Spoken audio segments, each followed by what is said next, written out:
సింగరేణిని మరింత బలోపేతం చేయడమే ప్రభుత్వ లక్ష్యమని డిప్యూటీ సీఎం భట్టి విక్రమార్క స్పష్టం చేశారు.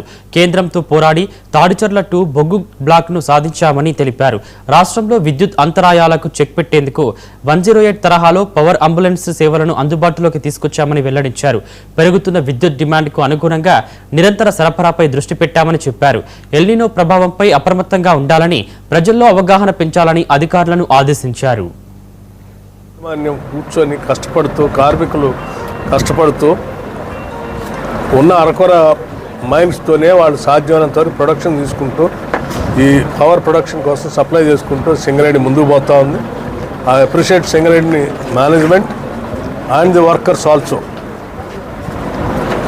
ఈరోజు సింగరేణి నిలబడ్డదంటే కార్మికుల శ్రమ, వాళ్ళ అకుంఠిత దీక్షనే.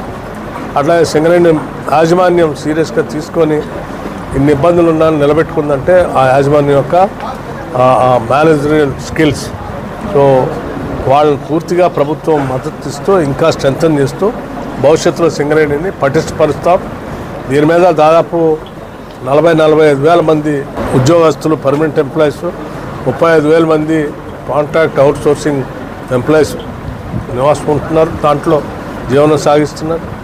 అందుకోసం వాళ్ళందరి క్షేమం దృష్ట్యా కాంగ్రెస్ ప్రభుత్వం రాగానే ఎంప్లాయీస్ అందరికీ ప్రమాదవశాత్తు ఎవరైనా కుటుంబాలకు ఏమైనా జరిగితే ₹1 కోటి ఇన్సూరెన్స్ కార్యక్రమాన్ని కూడా దేశంలో ఎక్కడా లేదు, మన దగ్గర సింగరేణిలో ఫస్ట్ మొదటిసారి ప్రవేశపెట్టాం.